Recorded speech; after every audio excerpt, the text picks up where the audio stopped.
లూకా సువార్త 2వ అధ్యాయము 1వ వచనం నుంచి వాక్యం చదువుకుందామండి. ఓకే, సారీ, ప్రేరేపింపబడిన వాళ్ళంతా చదవండి. ఆ దినములలో సర్వలోకమునకు ప్రజాసంఖ్య వ్రాయవలెనని కైసరు ఔగస్తు వలన ఆజ్ఞాయను. ఆ దినములలో సర్వలోకమునకు ఏమని రాయబడింది? సర్వలోకము అంటే మీ పేరు మర్చిపోతాను నేను. రాజు, ఉమా, రాజు. సర్వలోకమునకు అంటే మొత్తం. ఇప్పుడు మనం అమెరికాలో ఉన్నామనుకో, ఇండియాలో ఎలక్షన్స్ జరుగుతున్నాయి అని అంటాం. జరుగుతున్నాయి లేదా? ఇప్పుడు ఈరోజు కేవలం 5 రాష్ట్రాల్లో మాత్రమే జరుగుతున్నాయి, అవునా? కానీ ఇండియా అంతా జరుగుతలేవు. 29 రాష్ట్రాల్లో జరుగుతలేవు. ఇక్కడ సర్వలోకమునకు అనగా మొత్తం భూమి అంతా కాదు, భూమిలో ఉన్న ప్రతి మనిషికి అని కాదు. సర్వలోకమునకు అని అనగా చూడండి ఏమని రాబడింది అక్కడ. ప్రజాసంఖ్య వ్రాయవలనని కైసరు ఔగస్తు వలన ఆజ్ఞ ఆయను. ఈ కైసరు ఎవరు? రోమా చక్రవర్తి. కైసరు ఎవరు? రోమా చక్రవర్తి. అంటే రోమీలు ప్రపంచాన్ని పరిపాలిస్తున్నారు.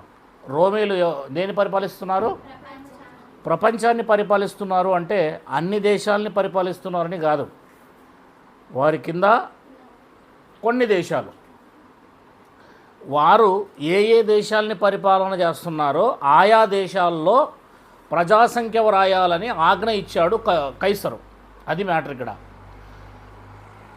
అన్ని దేశాలు, ఇండియాని కూడా రోమా చక్రవర్తి ఆ కాలంలో పరిపాలిస్తున్నాడని కాదు. 2000 సంవత్సరాల క్రితం తను కింద ఏ రాజులైతే ఉన్నారో, తను ఏ దేశాలను పరిపాలిస్తున్నాడో ఆయా దేశాలకు మాత్రమే తనకు హక్కు ఉంటుంది. వేరే దేశాలను పరిపాలన వేరే రాజులు చేస్తూ ఉంటారు. వారి ప్రజాసంఖ్యను కానీ వారి దాంట్లోకి కానీ వెళ్ళడానికి తనకు హక్కు ఉండదు. సర్వలోకము అనే దీని మీనింగ్ ఏంటంటే ఇక్కడ ఆయా కైసరు పరిపాలిస్తున్న, రోమా చక్రవర్తి పరిపాలిస్తున్న దేశాలన్నీ అని అర్థం. Very good. కైసరు ఔగస్తు వలన ఆజ్ఞ ఆయను. ఇది కురేనీయు సిరియా దేశమునకు. ఎవరు? కురేనీయు అనే అతను సిరియన్స్ మీద అధిపతిగా ఉన్నప్పుడు. ఇప్పుడు సిరియన్స్ గురించి మనం వింటూ ఉంటాం. సిరియన్లు ఇజ్రాయేల్ మీద బాంబులు దాడి చేశారు, ఇజ్రాయేల్ సిరియన్స్ మీద బాంబులు దాడి చేశారు అంటుంటారు. ఆ సమయంలో కురేనీయు అనే వ్యక్తి సిరియా దేశానికి అధిపతి ఉన్నాడు. ఇది మొదటి ప్రజాసంఖ్య. అందరూ ఆ సంఖ్యలో వ్రాయబడుటకు తమ తమ పట్టణములకు వెళ్ళిరి. ఇప్పుడు చాలామంది బెంగళూరులో నివసిస్తూ ఉంటారు, ముంబైలో నివసిస్తూ ఉంటారు. కానీ 30వ తేదీ తెలంగాణకు వెళ్ళి ఖచ్చితంగా ఆయా ఊర్లో వాళ్ళు ఏం చేయాలి? ఇప్పుడు ఓటు హక్కు వినియోగించుకుంటారు. మీరు ఎక్కడి నుంచి వచ్చారంటే మేము దుబాయ్ నుంచి వచ్చామన్నారు. ఎందుకు? ఓటు హక్కు ఇక్కడ ఉంది కనుక వినియోగించుకోవడానికి తప్పనిసరిగా వాళ్ళు తెలంగాణకి రావాల్సిందే. ఇలాగే ఇక్కడ కూడా వారు బ్రతకడానికి వేరే వేరే దేశాలకు వెళ్ళినా వారి సొంత ఊరు ఏదైతే ఉంటుందో అక్కడికి వచ్చి ఓటు నమోదు చేసుకోవాల్సిందే. అదేవిధంగా వీళ్ళు ప్రజాసంఖ్యలో వ్రాయబడాలి కనుక ఆ ప్రజాసంఖ్యలో వ్రాయబడడానికి ఆయా ప్రాంతాల నుంచి, ఆయా దేశాల నుంచి, ఆయా రాష్ట్రాల నుంచి తమ తమ గ్రామాలకి, తమ తమ పట్టణాలకి బయలుదేరి రాజు ఆజ్ఞాపించడం వల్ల జరిగి వాళ్ళు బయలుదేరి వచ్చారు. అదే సమయంలో ఎవరు వచ్చారో మనకి ఇప్పుడు అర్థం అవ్వాలి. యోసేపు దావీదు వంశములోను గోత్రములోను పుట్టినవాడు గనక తనకు భార్యగా ప్రదానము చేయబడి గర్భవతి అయి ఉండిన మరియతో కూడా ఆ సంఖ్యలో వ్రాయబడుటకు గలిలియలోని నజరేతు నుండి ఎక్కడ నుండి ఎక్కడికి బయలుదేరుతున్నాడు? గలీలియాలో నుండి, నజరేతు అనే చిన్న గ్రామంలో నుండి, ఉరవకొండ అనే ఏమిటిది ఇది మండలం లేదా ఆమద్యాల అనే గ్రామంలో నుండి బయలుదేరుతున్నారు అనుకో, లేదా రేణుమాకులపల్లి గ్రామం నుండి బయలుదేరుతున్నారు అనుకో, అది చెప్తానండి అక్కడ. లేదా అనంతపురం డిస్టిక్లో నుండి కౌకుంట్ల నుంచి బయలుదేరుతున్నారు, లేదా రాకెట్ నుంచి బయలుదేరుతున్నారు. గలీలియా అనేది పెద్ద ఊరు, అది పట్టణం. నజరేత్ అనేది ఒక చిన్న గ్రామం, అందులో గ్రామం అది. మరి వారు ఏ జిల్లా నుండి, ఏ గ్రామం నుండి ఏ జిల్లాకి, ఏ గ్రామానికి వెళ్ళారు? యూదియా జిల్లాకి. ఆ జిల్లాలో బెత్లెహేమ్ అనే ఊరికి వెళ్ళారు. ఎందుకు అంటే బెత్లెహేము దావీదు ఊరు. ఎవరు ఊరు? దావీదు పుట్టిన ఊరు. ఆ దావీదు పుట్టిన ఊరిలోనే మరియమ్మ కూడా పుట్టింది, యోసేపు కూడా పుట్టాడు. కనుక వీరు ఇరువురు వాళ్ళ బంధువులు బ్రతకడానికి ఎక్కడికి వెళ్ళారు? గలీలియా ప్రాంతంలోని నజరేత్ అనే ఊరికి వెళ్ళారు. చాలామంది ముంబైకి వెళ్ళి ముంబైలో బ్రతికే వాళ్ళు ఉన్నారు కదా, అక్కడి నుంచి వస్తారన్నమాట ఓట్లు వేసుకోవడానికి. ఓటు హక్కు వచ్చినప్పుడు మనకి ఇప్పుడు ఏప్రిల్లో ఉన్నాయి, అక్కడి నుంచి వస్తారు. హోస్పేట్ నుంచి సుమారుగా ఒక రేణుమాకులపల్లిలో 70 మంది 80 మంది వస్తారు, బతికేకి వెళ్ళిపోయారు. అదే ప్రకారంగా జనసంఖ్య లెక్క చేసుకునే సమయంలో ఆయా దేశాలకు చెదిరిపోయిన వారు బయలుదేరి ఎక్కడికి వస్తూ ఉన్నారు? తమ తమ పట్టణాలకు బయలుదేరి వస్తూ ఉన్నారు. అందులో ఎవరు బయలుదేరి వస్తున్నారు? దావీదు సంతానంలో పుట్టిన యోసేపు, మరియ గర్భములో యేసుక్రీస్తున్నాడు.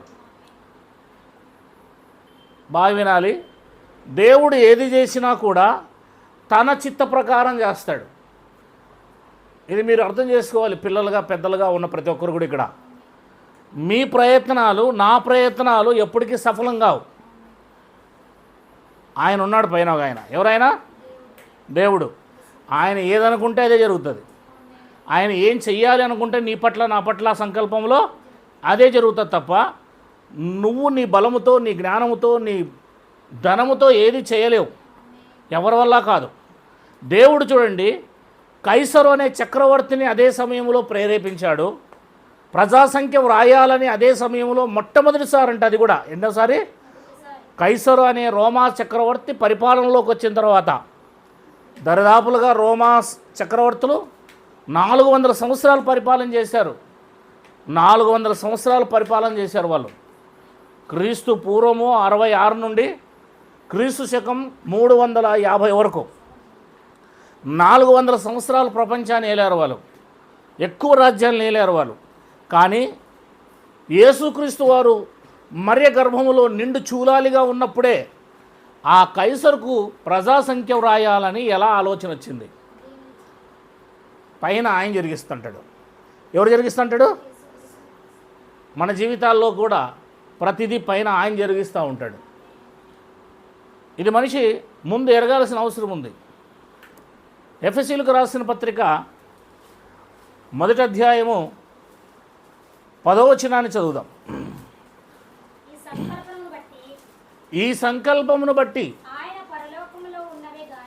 ఆయన పరలోకములో ఉన్నవే గాని భూమి మీద ఉన్నవే గాని సమస్తమును క్రీస్తునందు ఏకముగా సమకూర్చవలనని దేవుడు తనలో తాను నిర్ణయం తీసుకున్నాడు.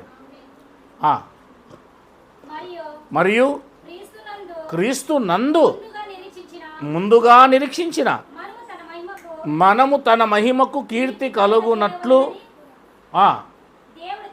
దేవుడు తన చిత్త ప్రకారమైన, చూసారా బైబిల్, దేవుడు తన చిత్త ప్రకారం. ఎవరి చిత్త ప్రకారము? నువ్వు భోజనం చేస్తున్నావంటే తన చిత్తం, నువ్వు బ్రతికున్నావంటే తన చిత్తం, నీవు భూమి మీద ఇంకా ఆరోగ్యకరంగా ఉన్నావంటే తన చిత్తం. తన చిత్త ప్రకారమైన సంకల్పమును బట్టి మనలను ముందుగా నిర్ణయించి ఆయన యందు స్వాస్థ్యముగా ఏర్పరచెను. అదిగో దేవుడు తన చిత్తానుసారముగా చేసిన నిర్ణయం చొప్పున సమస్త కార్యములు జరిగించుచున్నాడు. మీరును చాలు. అంటే దేవుడు సమస్త కార్యములు తన చిత్త ప్రకారం జరిగిస్తాడా, మన చిత్త ప్రకారం జరిగిస్తాడా? తన చిత్త ప్రకారం జరిగిస్తాడు. ఇంట్లో యజమాని కూడా తనకు కొన్ని సంకల్పాలు ఉంటాయి, కొన్ని ప్లాన్స్ ఉంటాయి, దేన్ని ఎలా చేయాలో ఏం కథో అని తన ఇష్టాన్ని నెరవేరుస్తూ తన ఇంట్లో తన పరిపాలన చేస్తూ వస్తాడు ఇంటి యజమాని కూడా. దేవుడు తన చిత్త ప్రకారము తన సంకల్పము చొప్పున దేవుడు జగత్తు పునాదులు వేయబడక మునుపు ఏ విధంగా అయితే నిర్ణయం తీసుకున్నాడో తను అనుకున్నాడో ఆ సంకల్పం ప్రకారమే సమస్త జరిగిస్తూ వస్తున్నాడు. కరెక్ట్గా కైసరు అనే రోమా సామ్రాజ్యపు రాజు పరిపాలనలోకి రాగానే కరెక్ట్గా అక్కడ 8-9 నెలలు ఆమెకు అక్కడ గర్భవతి. కరెక్ట్గా ఆమె కానుపు కాకూడదు. ఎక్కడ? నజరేతులో కానుపు కాకూడదు. ఎక్కడ కానుపు కావాలి? నజరేతుకి బెత్లెహేముకి 120 కిలోమీటర్లు లాంగ్ ఉంది. 120 కిలోమీటర్స్ బళ్ళారి నుండి అనంతపురం అంత లాంగ్. మరి బళ్ళారి నుండి నజరేత్ అనే బళ్ళారి నుండి బెత్లెహేమ్ అనే అనంతపూర్కి 120 కిలోమీటర్లు కారులో వెళ్ళారా, బైక్లో వెళ్ళారా అంటే వాళ్ళు గాడిద మీద వెళ్ళారు, కాలినడకతో. గాడిద మీద వెళ్ళారు, కాలినడకతో, అంతే. కొన్ని రోజులు పట్టింది వాళ్ళ ప్రయాణం కోసం. ఆ రోజుల్లో వాహనాలు లేవు, దేవుడిచ్చిన జంతువులే తప్ప. అంత దూరం నుంచి అంత దూరం నిండు చూలాలి, ఖచ్చితంగా వెళ్ళాలి. నిండు చూలాలి, ఖచ్చితంగా వెళ్ళాలి. ఎందుకంటే ప్రజాసంఖ్యలో వ్రాయబడకపోతే మనిషి పుట్టుక ఉన్నాడని గ్యారంటీ లేదు, హక్కులు ఉండవు ఇక. అందుకే ఆ నిండు గర్భవతిగా ఉన్నప్పుడే ఆమె తన భర్త ఇరువురు కూడా బయలుదేరి ఎక్కడికి వెళ్ళారు? బెత్లెహేములో తమ సంఖ్యలో వ్రాయబడ్డానికి వెళ్ళారు. ఆ సమయంలోనే కైసరు కిందకు రావాలి బుద్ధి. ఆ సమయంలోనే రోమా చక్రవర్తి ప్రపంచంలో ఉన్న తన కిందున్న రాజ్యాలలో సర్వలోకమునకు ప్రజాసంఖ్య వ్రాయాలని ఎందుకు అనుకున్నాడు అంటే దేవుడు అనిపిస్తూ ఉన్నాడు పైన. ఎవరు చేస్తారా పని? ప్రకటన గ్రంథము 17వ అధ్యాయము 17వ వచనాన్ని మీరు చదవగలిగితే,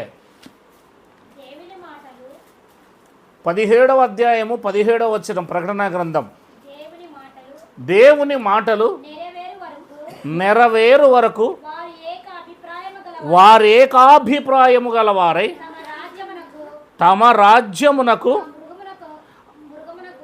ఆ మృగమునకు అప్పగించుట వలన దేవుని సంకల్పమును కొనసాగించున్నట్లు దేవుడే వారికి బుద్ధి పుట్టించాడు. దేవుని సంకల్పం నెరవేరాలంటే దేవుడు కొంతమందిని వాడుకుంటాడు. దేవుని సంకల్పం నెరవేరాలంటే దేవుడు కొంతమందిని వాడుకుంటాడు. ఇక్కడ దేవుని మాటలు నెరవేరు వరకు వారు ఏకాభిప్రాయం గల వారై తమ రాజ్యమును ఆ మృగమునకు అప్పగించుట వలన తన సంకల్పం కొనసాగించినట్లు దేవుడు వారికి దేవుడే బుద్ధి పుట్టిస్తాడు. ఎవరు బుద్ధి పుట్టించారు?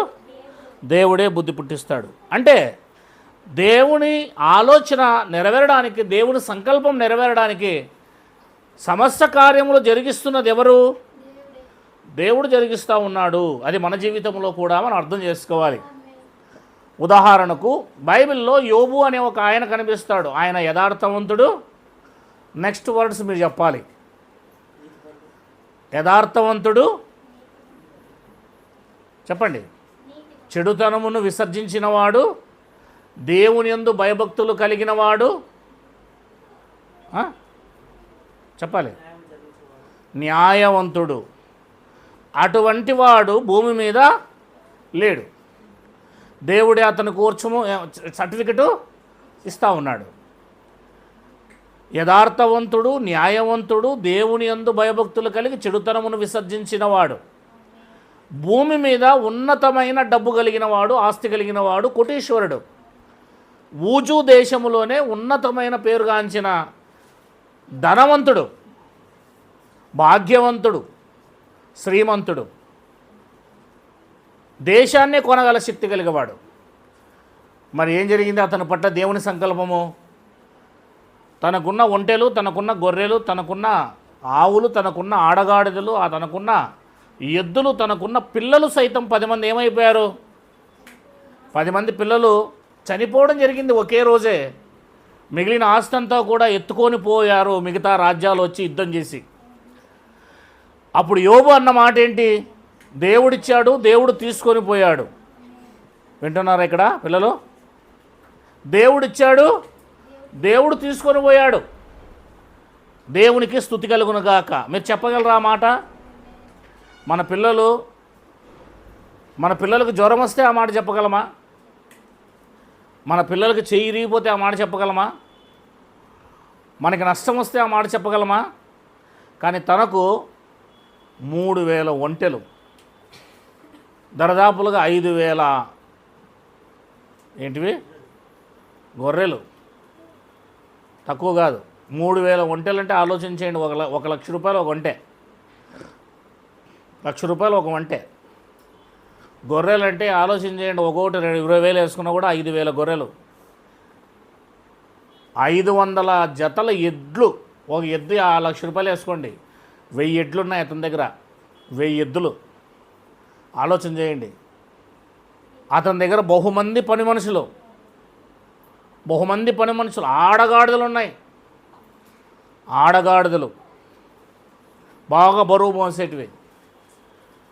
10 మంది పిల్లలు ఉదయం సాయంత్రం రాత్రి పుష్టిగా భోజనం చేస్తున్నారు, మాంసాహారమే, ద్రాక్షరసం తాగుతూ. అంటే మంచి ఉన్నతమైన కుటుంబంలో ఉన్నారు. ఒకేసారి 10 మంది పిల్లలు చనిపోయారు, పైకప్పు పడిపోయి భూకంపం వచ్చి. ఆస్తి పోయింది. అయినా అతను అన్న మాట ఏంటి? 21వ వచనం యోబు గ్రంథం 1:21లో, యెహోవా ఇచ్చాడు, యెహోవా తీసుకొని పోయాడు, యెహోవా నామమునకు మహిమ స్తుతి కలుగునుగాక. ఆయన నోటి మాట వలన కూడా పాపము చేయలేదు అని రాయబడింది బైబిల్లో. అంటే దేవుని సంకల్పాన్ని గుర్తెరిగిన వ్యక్తి ఎవరు? యోబు. దేవుని సంకల్పాన్ని గుర్తెరిగిన వ్యక్తి ఎవరు? యోబు. ఈ దేవుని సంకల్పాన్ని గుర్తెరిగిన వ్యక్తి దేవునిలో ఉన్నప్పుడు కష్టం వచ్చినా నష్టం వచ్చినా అది దేవుని చిత్తము అని తెలుసుకొని ముందు కొనసాగుతాడు బలంగా. దాని కొరకు ఈ మాటలు నేను చెప్తా ఉన్నాను. ఇకపోతే మరలా ఇక్కడికి వద్దాం. చూడండి ఏం జరిగింది, ఎక్కడి నుంచి వచ్చారు మరలా చెప్పండి మీరంతా? గలిలియా ప్రాంతమైన నజరేతులో నుండి యూదా ప్రాంతమైన బెత్లెహేము దావీదు యొక్క ఊరికి వచ్చారు. వారు అక్కడ ఉన్నప్పుడు ఆమె ప్రసవ దినములు నిండెను గనక తన తొలిచూలు కుమారుని కని పొత్తి గుడ్డలతో చుట్టి, ఎక్కడ సత్రము అంటే మీరు చూశారు కదా, సత్రాలు ఎప్పుడైనా గమనించారా? సత్రాలు ఇప్పుడు చూడండి, వెళ్ళండి, ఏమో గ్రౌండ్ ఉంది కదా అక్కడ ఆదాబ్ స్వామి గుడికి, సత్రాలు ఉంటాయి చూశారు యువతల పక్క. సత్రము అంటే అప్పట్లో దాని మీనింగ్ ఇంగ్లీష్లో ఇప్పుడు లాడ్జ్ అని అర్థం, ఆశ్రయం. ఎవరైనా వస్తూ పోతున్నప్పుడు ప్రయాణంలో బస్ స్టాండ్ ఏ రకంగా అయితే ఉంటుందో అక్కడ కాసేపు నిలబడుకోవడానికి ఆ రకంగా ఆ రోజులో సత్రాలు ఉండేటివి. ప్రయాణంలో వస్తూ పోతూ ఉన్నప్పుడు వాళ్ళు అక్కడ స్టే చేసి అక్కడ ఉండి వెళ్ళడానికి. అసలు వీళ్ళకు సత్రములో కూడా స్థలం లేదు. ఎక్కడ స్థలం లేదు? సత్రములో కూడా స్థలం లేదు. ఎందుకు లేదు? సత్రంలో కూడా స్థలము ఏ ఏ దేశాల నుండి ఏ ఏ ఊర్ల నుండి ఆ ఊరికి వచ్చారు అందరూ కొత్తగా. ఎందుకు? వారు కూడా ప్రజల సంఖ్య రాసుకోవడానికి. కనుక సత్రములో కూడా ఏసేపుకు మరియమ్మకు ఏం దొరకలేదు? స్థలము దొరకలేదండి. అందుకే యేసుక్రీస్తు వారి లోకంలో ఉన్నప్పుడు ఒక మాట మాట్లాడతాడు తెలుసా మీకు? ఏమనంటాడు తెలుసా? ఏమంటాడు? నా మనిషి కుమారునికి తల వంచుకోవడానికి స్థలమే లేదన్నాడు ఆయన. నక్కలకు బొరియలు ఉన్నాయి, ఆకాశ పక్షికు గూళ్ళున్నాయి, మనిషి కుమారునికి తల వాల్చుకోవడానికి భూమి మీద స్థలమే లేదన్నాడు ఆయన. పుట్టుకతో ఆయన పుట్టినప్పుడు కూడా స్థలం లేకుండానే పుట్టాడు. సత్రములో స్థలం లేదు. మరి ఎక్కడ పుట్టాడు? ఎక్కడ ఆయనను తీసుకుపోయాడు చూడండి. తన తొలిచూలు కుమారుని కని పొత్తి గుడ్డలతో చుట్టి సత్రములో వారికి స్థలము లేనందున ఆయనను పశువుల తొట్టెలో దేంట్లో పొరును పెట్టారు? పశువుల తొట్టె అంటే ఆ గలీజ్ వాటర్ తాగుతాయి కదా మనం కడిగేసినటివి, అందులో యేసుక్రీస్తును పడుకోబెట్టారు. మన పిల్లలు పడుకోబెడదామా? ఇప్పుడు చూడండి, జాన్ వెస్లీ బర్త్డే ఫంక్షన్ ఈరోజు, మనం పడుకోబెడతామా? జాన్ వెస్లీకి మంచి డ్రెస్ వేశారు వాళ్ళ నాన్నగారు ఈరోజు, వాళ్ళ అమ్మగారు. కానీ యేసయ్యకు డ్రెస్సు, పుట్టినరోజున డ్రెస్సు లేదండి. ఏం గుడ్డ చుట్టారో తెలుసా అక్కడ మీకు? పొత్తి గుడ్డ అంటే ఏం చెప్పండి? ఆ రాయబడింది కదా అక్కడ పొత్తిగుడ్డ అని. ఆ యొక్క గాడపాట్లు అంటాం కదా మనము, ఎనుములు, ఆవులు, ఎద్దులు అక్కడ కట్టేసింటారు కదా సత్రంలో, పాకలో. ఎద్దులు ఆ కాడి మోసినప్పుడు ఇక్కడంతా కూడా గాయమవుతుంది అని తెలుసా? కాడి మోసినప్పుడు ఏమవుతాయి? గాయమై రక్తం కారుతూ ఉంటుంది. అప్పుడు బట్ట కడతారు, దానికి ఏం కడతారు? క్లాత్ కడతారు. అలా ఆ క్లాతులు, ఆ పొత్తి గుడ్డలు అలా వేలాడదీసి ఉన్నారు అక్కడ. సెకండ్ హ్యాండ్ ఇవన్నీ వాడినేటివి. ఎద్దులకు కాడి మోసే దగ్గర గాయాలకు అక్కడక్కడ కట్టాల్సిన ఆ పొత్తి గుడ్డలు అక్కడక్కడ వేలాడదీసింటే యేసు ప్రభువుకి కట్టడానికి, యేసు ప్రభువుకి కప్పడానికి పుట్టినప్పుడు ఆ బిడ్డకు వాళ్ళ దగ్గర బట్టలు లేవండి, డబ్బులు లేవండి వాళ్ళ దగ్గర. మన పిల్లలకు మనం ఎంతో చేస్తాం, కానీ యేసుక్రీస్తు వారికి పుట్టినప్పుడు యోసేపుకి మరియమ్మ దగ్గర డబ్బులు లేవండి. ఎంతో దూరం నుంచి ప్రయాణమై వచ్చారు. ప్రజా సంఖ్యలో రాయించాలనుకుంటే ఇక్కడే ప్రసవం జరిగింది. ఆ సమయంలో ఆ బిడ్డకు కప్పడానికి చలికి బట్టలు లేవు. అప్పుడు వేలాడదీయబడిన ఆ పొత్తిగుడ్డలు తీసుకొని ఆ ఎద్దులకి, ఆవులకి వాడాల్సినవి ఈ బిడ్డకు చుట్టేశారు. అదే యేసుక్రీస్తు వారి భూమి మీద పుట్టుక. శ్రీరాముడు వలె ఉయ్యాలలో, బంగారు ఉయ్యాలలో పుట్టలేదు మన యేసుక్రీస్తు వారు. లక్ష్మణుని వలె ఉయ్యాలలో పడుకోబెట్టబడలేదు మన యేసుక్రీస్తు వారు. ఆయన పుట్టుక దరిద్రమైనది. ఆయన మన కోసం దరిద్రుడైపోయాడండి. ఏమైపోయాడు? దరిద్రుడైపోయాడు. నిన్ను నన్ను ధనవంతుని చేయాలి, మనల్ని స్వర్గానికి తీసుకెళ్ళిపోయి ధనవంతులు చేయాలి, ఉన్నతమైన స్టేజ్లో మనల్ని ఉంచాలని యేసుక్రీస్తు మన కోసం దరిద్రుడైపోయాడు. ఫిలిప్పీలకు రాసిన పత్రిక ఆయన పుట్టుక కోసం మాట్లాడితే ఆయన ఒకప్పుడు స్టేజ్ ఏంటి, ఈ భూమి మీదికి మానవుడిగా వచ్చినప్పుడు స్టేజ్ ఏంటి, 5వ వచనం చెబుతుంది. 2వ అధ్యాయం 5వ వచనం, ఫిలిప్పీలకు రాసిన పత్రిక. ఫిలిప్పీలకు రాసిన పత్రిక 2వ అధ్యాయం 5వ వచనం. యేసుక్రీస్తునకు కలిగిన ఈ మనస్సు ఉంటుందండి మనకు. ఆ మనస్సు మనం ఎప్పుడు జీవపు డమ్మాన్ని చూపిస్తాం. ఏం చూపిస్తాము? I'm degree, I'm PG, MTech, BTech, భలే టెక్. నేను దిగితే కారులో దిగుతా, నేను మామూలు చెప్పులు వేసుకోను, బాటా తప్ప వేరేవి లేదు. నాకు బాట మీద నడవండి నేను బాటా లేకపోతే.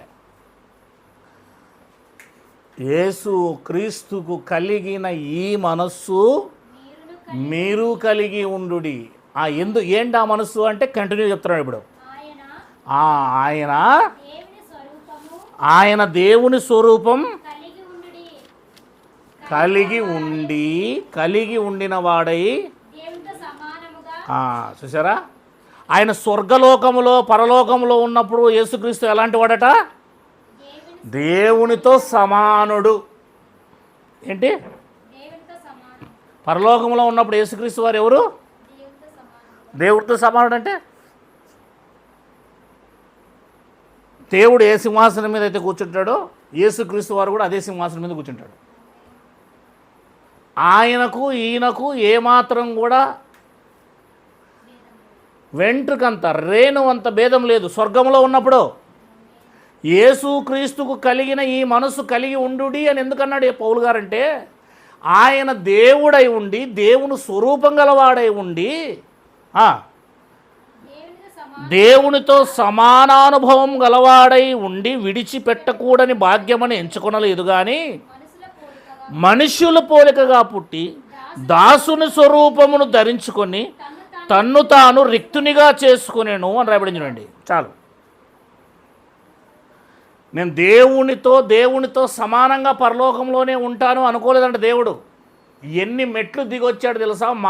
ఒక మానవుడు అవ్వాలంటే, దేవుడు మానవుడు అవ్వాలంటే మానవుడు ఎంతటి వాడు తెలుసా? దేవుని ముందు పురుగు లాంటి వాడు, చాలా చిన్నవాడు. మానవుడు చాలా చిన్నవాడు. కానీ ఆ దేవుడు మానవుడుగా వచ్చాడు. ఎంత తగ్గించుకున్నాడు! ప్రధానమంత్రి మోదీ ఏ స్థాయి? సొంతంగా తనకు ఒక విమానం ఉంది. 300 కోట్ల రూపాయల విమానం అది. తన కారు 30 కోట్ల రూపాయలు. Bullet proof. బాంబు పెట్టినా కింద బాంబుకే దెబ్బ తగలాలే కానీ కారుకేం కాదు. బుల్లెట్స్ AK-47తో చుట్టుముట్లు కలిపి 100 మంది కాల్చిన ఒక బుల్లెట్ కూడా లోపల దూరదు. అలాంటి కారు ఆయన దగ్గర ఉంది. అలాంటి విమానం, బుల్లెట్ ప్రూఫ్ విమానం ఆయన దగ్గర ఉంది. ఆయన వేసుకునే డ్రెస్సు 5 నుంచి 10 లక్షల రూపాయలు. వేసుకునే షూ కూడా కోట్ల రూపాయలు. అంత విలువైన వస్త్రాలు, అంత విలువైన జీవితం కలిగిన ఆయన ఆఫ్టర్ ఆల్ ఒక దేశానికి ప్రధానమంత్రి. అంతే. ఆఫ్టర్ ఆల్ ఒక దేశానికి ప్రధానమంత్రి, 29 రాష్ట్రాలకి. ఆయన నీ కొరకు, నా కొరకు తన జీవితాన్ని 33.5 సంవత్సరాల జీవితాన్ని యేసయ్యలా మీకోసం నా కోసం సాక్రిఫైస్ చేసుకుని మన ఇంట్లోకి వచ్చి సామాన్య మానవుల్లో బ్రతకమని చెప్పండి. ఊర్లో స్వస్థ భారత్ చేస్తుంటారు కదా, 6,000 ఇస్తారు జీతం వాళ్ళకి. ఆ పని చేయమనండి నా కోసం, నీ కోసం వచ్చి. మన ఇంట్లో దాసుడుగా ఉండమనండి ఆయన్ను. నా కోసం ప్రాణం ఇమ్మని చెప్పండి ఆయన్ను. ఆఫ్టర్ ఆల్ ఊర్లో ఉన్న సర్పంచ్ ఇవుడు, వార్డు మెంబర్ కూడా ఇవ్వడు నీకోసం. కానీ దేవాది దేవుడు సృష్టిని కలిగించిన వాడు, నిన్ను నన్ను కలిగించిన వాడు, నీవు నాశనం అయ్యకూడదని, నరకానికి వెళ్ళిపోకూడదని నిన్ను ప్రేమించి ఆ స్వర్గములో నుండి దేవునితో సమానంగా ఉండట విడిచిపెట్టకూడని భాగ్యమని ఎంచుకొనక, నేను నా పిల్లల కోసము నా దైవత్వాన్నే వదులుకుంటాను, నా దేవుని స్థానాన్నే వదులుకుంటానని ఒక సామాన్య మానవుడులా నీలా నాలా పుట్టాడు. అంత మాత్రమే కాదు, దాసుని స్వరూపం ధరించుకున్నాడు. అంటే ఈ భూమి మీద ఆ రోజుల్లో పేదవారు ఎవరు అంటే యోసేపే. ఎవరు? ఆ ఇంటినే ఎంచుకున్నాడు. ఆ పూటికి వాళ్ళు పని చేస్తే తింటారు, లేకపోతే దొరకదు, వాళ్ళకి ఇంట్లో తిండి లేదు. అలాంటి ఇంటిని ఎంచుకున్నాడు యేసుక్రీస్తు వారు. దేని కొరకు? ఏ స్థానంలో ఉన్నవాడు 33.5 సంవత్సరాలు నిన్ను స్వర్గానికి తీసుకుపోవడానికి ఏ స్థానానికి వచ్చాడో ఒకసారి గమనించు. రిక్తునిగా చేసుకున్నాడు. రిక్తుని సంస్కృత పదం అది. రిక్తు అంటే అర్థం ఏంటి? తెలుగులో, ఇంగ్లీష్లో ఎంటీ, ఖాళీ. తను తాను ఎంటీ చేసుకున్నాడు. దైవత్వాన్ని మొత్తం వదిలేసి మానవుడిగా వచ్చాడు. దైవత్వాన్ని మొత్తం వదిలేసి, మనకి ఎంత బడాయి ఉంటుందో, చదువు ఉంటే బడాయి, అందం ఉంటే బడాయి, ఉద్యోగం ఉంటే బడాయి. దాన్ని ఇంగ్లీష్లో, తెలుగులో జీవపు డంబం అన్నాడు. ఇంగ్లీష్లో దాన్ని ప్రౌడ్ అన్నాడు. గర్వం, జీవపు డంబం, గర్వం. ఒక పాట పాడితే గర్వం. నీ స్వరం అబ్బా బాలసుబ్రహ్మణ్యంలాగా ఉందంటే ఇక్కడ కింద నిలబడి అంతా పైకి వెళ్ళిపోతుంటాడు, ఏడాడు దొరకడు. వాక్యం బాగా చెబితే గర్వం, డబ్బులు జోబు నిండా ఉంటే గర్వం, చదువు ఉంటే గర్వం. జీవపు డంబం అనేది ఉండకూడదు అన్నాడు బైబిల్లో. అర్థమవుతుందా? జీవపు డంబం కనపరుచుకునే ప్రయత్నం చేస్తాం మనము. కానీ యేసుక్రీస్తు వారు తను తాను రిక్తునిగా చేసుకున్నాడు. ఏం చేశాడు? నీ కోసం ఏం చేశాడు? చదవండి అమ్మా ఆ వచనం, 7వ వచనం. 2:7. మనుష్యుల పోలికగా పుట్టి దాసుని స్వరూపము ధరించుకొని తన్ను తానే రిక్తునిగా చేసుకొనెను. మరియు ఆయన ఆకారమందు మనుషుడుగా కనబడి మరణం పొందినంతగా, అనగా శిలువ మరణం పొందినంతగా విధేయత చూపిన వాడై దేవుడుగా ఉన్నవాడు ఎంత తగ్గించుకున్నాడు చూడు తను తాను. మనం తగ్గించుకోము ఎందుకు? అందుకే యేసుప్రభు పైన మాట్లాడారు 5వ వచనంలో, క్రీస్తుకు కలిగిన ఈ మనసు కలిగి ఉండుడి. అది ఇలా తగ్గించుకునే మనసు ఎవరికైతే ఉంటుందో వాడే యేసుక్రీస్తుని చూపించగలడు. మనల్ని మనం తగ్గించుకోవాలి, మనల్ని మనం తగ్గించుకోవాలి. యేసుక్రీస్తు వారు ఎంత తగ్గారు అంటే, పాపం పుడితే ఆయనకు ఏం లేదమ్మా జయశాలి, ఏం లేదు జయశాలి, ఆయనకు సత్రములో స్థలం లేదు.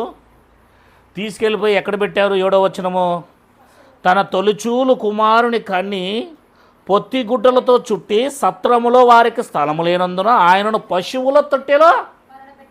ఎంత స్మెల్ వస్తుంటుందండి ఇది, పశువుల తొట్టె అమ్మా. పొరపాటుపడి మన ప్లేటు దాంట్లోకి నీళ్ళు వేసేటప్పుడు జారిపోయి ప్లేట్ దాంట్లోకి పడినా ఆ ప్లేట్ మళ్ళీ వాడడం, ఇంకా కుక్కకి పెడతామంతే. గలీజ్ ఉంటుంది కదా అంతా. అది గంజి వేసింటాం, కడుగు నీళ్ళు వేసింటాం, అన్నీ వేసింటాం. పొరపాటుపడి మన చేతిలో నుంచి జారి ప్లేట్ దాంట్లోకి పడినా ఇంకా ఆ ప్లేట్ మళ్ళీ తీసుకున్నా కూడా కుక్కకో దేనికో వాడతాం, లేకపోతే పడేస్తాం. మనుషుల్లో కూడా ఎలా ఉండాలంటే, ఈ తక్కువ జాతి వాళ్ళు ఉంటారు చూడండి, వాళ్ళకి ఆ రోజుల్లో నీళ్ళు పోయమంటే నాకు తెలిసినంత వరకు నేను చూశాను. ఎట్లా పోసేవాళ్ళు తెలుసా నీళ్ళు? పాపము పైనుంచి వాళ్ళ చెంబు తీసుకొని పోస్తుంటే వాళ్ళు ఇలా చేతులు పట్టుకొని ఇలా తాగాలి. పొరపాటుపడి ఆ చెంబు కానీ వాడు వేసే గిన్నె కానీ వాడు వేసే ఆ నీళ్ళు పైనుంచి వేసే బిందె కానీ వీనికి తగిలిందనుకో వానికి ఇచ్చేస్తారు, లేదా తీసి పడేస్తారు. అట్లాంటి నీచమైన లోకం ఇది, నీచమైన లోకం ఇది. మనిషిని మనిషిగా చూడదు, కానీ దేవుడు తగ్గించుకొని నీ కోసం నా కోసం ప్రాణం పెట్టాడు. అది దేవునికున్న స్వభావం. ఎందుకు ఆయన ప్రాణం పెట్టాడు? మనందరికీ ఆయన తండ్రి. ఎవరు? మన తండ్రి. మన తండ్రి. తండ్రి పిల్లలకి బర్త్డే చేయకపోతే ఇంకెవరు చేస్తారు? ఏం పాపం అటు నుంచి పరిగెత్తుకుంటూ వచ్చినాడు పాపం. ఎందుకోసము? తండ్రి. పిల్లలకి ఏమైనా అయితే అక్కడెక్కడో మనసులో మనసు ఉండదు. ఎందుకు? తండ్రి. రక్త సంబంధం. ఏ సంబంధము? రక్త సంబంధం. ఏమండి స్వీటీకి జ్వరం వచ్చింది, ఏమండి జాన్వేస్లీ కడుపున వస్తుందంట, ఏమండి ఆయనకు శివుని వస్తుందంట అనగానే అక్కడ మనిషి ఎట్లుంటుంది? మనిషి ఎట్లనో ఉంటుంది. పిల్లలు రక్త సంబంధం. దేవుడు కూడా అంతే. మనం ఆయనకు పుట్టాం, మనం ఆయన పిల్లలం. మనం ఎవరం? 100వ కీర్తన చదవగలిగితే 3వ వచనం తొందరగా చదవండి. మనం ఆయన పిల్లలమండి. అందుకే ఆయన మన కోసం ప్రాణం పెట్టాడండి. అందుకే ఈ లోకానికి దిగొచ్చాడండి. యెహోవాయే దేవుడు అని తెలుసుకొనుడి, ఆయనే మనల్ని పుట్టించాను. అది ఆయన వారం మనం. ఆయన మనల్ని పుట్టించాడు. ఎవరు పుట్టించారమ్మా? ఈరోజు పుట్టినరోజు ఎవరిది? జాన్వేస్లీ. మీ అమ్మా నాన్నకు నువ్వు పుట్టడం వల్ల ఈరోజు ఏం చేస్తాను? నీకు జన్మదిన కార్యక్రమం. అసలు చెప్పాలంటే మీ అమ్మా నాన్నకు దేవుడు ఇచ్చాడు మీని. ఎవరిచ్చారు? వాళ్ళ పిల్లలుగా ఇస్తే ఆ ప్రేమ అనేది తెలుస్తుంది కనుక వాళ్ళ పిల్లలుగా ఇచ్చాడు. అది కానీ ఆ పిల్లవాడు ఎవరు పిల్లవాడు? ఆ దేవుని కుమారుడు, ఆ యేసయ్య కుమారుడు. మనమందరూ కూడా యేసుకు పుట్టాం. కానీ మన గర్భంలో ఎందుకు పుట్టిస్తున్నాడు మన పిల్లలంటే, నీ గర్భంలో పుడితే నువ్వు ఎంత ప్రేమ చూపిస్తావో నా గర్భంలో పుట్టావు కూడా నేను అలాగే ప్రేమ చూపిస్తానని నేను నేర్పిస్తున్నాడు ఆయన. సాదృశ్యాన్ని చూపిస్తున్నాడు ఆయన. కనుక మన తల్లిదండ్రుల పట్ల మనకెంతటి మక్కువ ఉందో మన దేవుడు తండ్రి కనుక మనకు కూడా అదే మక్కువ ఆయన పట్ల ఉండాలి. చూడండి, యేసుక్రీస్తు వారు మన కోసం ఎంతటి జీవితాన్ని జీవించాడు, ఎలాంటి జీవితం కలిగి వచ్చాడు లోకలికి. ఇంకొక మాట చూపించి ముగించేస్తాను, నాకు సమయం లేదు కనుక. ఓకేనా? 2వ కొరింథీయులకు రాసిన పత్రిక 8వ అధ్యాయం,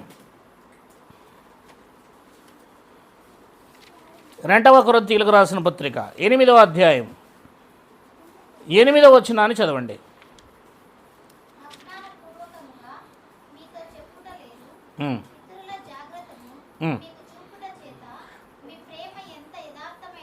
ఉమ్. మన ప్రేమను దేవుడు ఏం చేస్తాడంట? అది మన పిల్లల్ని కూడా మనం అప్పుడు పరీక్షిస్తుంటాం కదా. ఎట్లా? ఏదైనా తీసుకొని వచ్చి వాళ్ళకి ఇచ్చి ఆ తర్వాత నాకు కొంచెం ఇమ్మంటే ఎవడిస్తాడో వాళ్ళల్లో వాడే నా పట్ల ప్రేమ గలవాడు, వీడు రేపు పొద్దున చూసుకుంటాడు రా అనడానికి కొంచెం మనకు అప్పుడే గ్యారెంటీ వస్తుంది అనమాట. లేకపోతే ఏం చేస్తారు కొంతమంది, నాకే కావాలని చెప్పేసి అన్నీ లాక్కుంటారు. ఇట్లాంటి వాళ్ళు కొంచెం డేంజర్ అని చెప్పేసి మనకు అర్థమైపోతుంది అనమాట. అవునా లేదా? కనుక బైబిల్ ఏం చెప్తుంది ఇక్కడ? దేవుని పట్ల మనకు ప్రేమ ఉందో లేదో అని దేవుడు అప్పుడప్పుడు మనల్ని ఏం చేస్తుంటాడు? పరీక్షిస్తాడు. రైట్. 9వ వచనం, మీరు మన ప్రభువైన యేసుక్రీస్తు కృపను ఎరుగుదురు కదా, ఆయన ధనవంతుడై ఉండి. ఏమంటే యేసుక్రీస్తు వారు ధనవంతుడా? భూమి మీద ఎప్పుడైనా ఎక్కడైనా ధనం సంపాదించాడా? 1 ఎకరా పొలం ఉందా? యూదా అయినా ఎన్ని పొలాలు కొన్నాడో యేసుప్రభు శిష్యుడు. కానీ యేసుప్రభు ఎక్కడ కూడా 1 సెంటు కూడా అసలు కొనలేదు, ఇల్లు కూడా కట్టలేదు. కానీ ధనవంతుడు అంటున్నాడు ఏంటి ఇక్కడ పౌలు గారు? ఆయన ధనవంతుడు అంటే స్వర్గములో. ఎక్కడ? స్వర్గలోకంలో ధనవంతుడు. ఎందుకు? మొత్తం ఆయనదేనండి. భూమి ఎవరిది? సూర్యుడు ఎవరిది? నా చంద్రుడు ఎవరిది? నక్షత్రాలు ఎవరివి? గ్రహాలు ఎవరివి? జీవాలు ఎవరివి? బంగారు ఎవరిది? వెండి ఎవరిది? గాలి జనార్దనది కాదు, అది కొండ, అది దేవుడిది. గాలి జనార్దన్ రెడ్డి ఆక్రమించుకున్నాడు అక్రమంగా. అర్థమవుతుందా? మొత్తం దేవుడివే. బంగారు దేవుడివే, వజ్రాలు దేవుడివే, వైడూర్యాలు దేవుడివే, భూమిలో ఉన్న ప్రతి వెండి, ఇనుము, ఇత్తడి అంతా దేవుడివే. నావే అన్నాడు దేవుడు. మొత్తం నావే అన్నాడు ఆయన. భూమియు దాని పరిపూర్ణతయు సమస్తమును నావే అన్నాడు ఆయన. కనుక ఆయన ధనవంతుడే. యేసుక్రీస్తు ఎవరు? మరి ఎందుకు దరిద్రుడు అయ్యాడో చూడండి కింద. ఆయన ధనవంతుడై ఉండి మీరు తన దారిద్ర్యము వలన ధనవంతులు కావాలనని మీ నిమిత్తము దరిద్రుడు అయ్యాడు. చూసారా? మన నిమిత్తం ఏమయ్యాడు? నేను చెప్పాను కదా, పీడీ ఎవరైనా మోదీ, పిఎం మోదీ గారు ధనవంతుడే కాదా? మన ఇంటికి ఎప్పుడైతే వచ్చి మన ఇంట్లో పని చేస్తాడో, ఏయ్ మోదీ దాన్ని తుడుసురా అన్నప్పుడు తుడిచాడు అనుకో, అన్నం పెట్టరాబో మనం చెప్పినట్లు చేశాడు అనుకో, అతను మనకు దాసుడు. అంటే ఆయన హోదాను వదులుకొని మనం చెప్పినట్టు చేస్తున్నాడు. ఇప్పుడు యేసుక్రీస్తు వారు తన ప్రాణాలే ఇచ్చేశారు మన కోసం. మోదీ ఎప్పటికి చేయడు. ఆ మాట నీ నోట్లోంచి విడుదల కాగానే ఏంటి, జగన్మోహన్ రెడ్డి గారే చిన్న చేయి తగిలిందండి అంతే. మనం చెప్పింది అర్థమైందా? జగన్మోహన్ రెడ్డి గారిది, ఈయన ఎవరు? సీఎం అనుకుంటే ఆయన కంటే ఎక్కువ డబ్బులు ఉన్నాయి ఈయన దగ్గర. ఎవరి దగ్గర? జగన్మోహన్ రెడ్డి దగ్గర.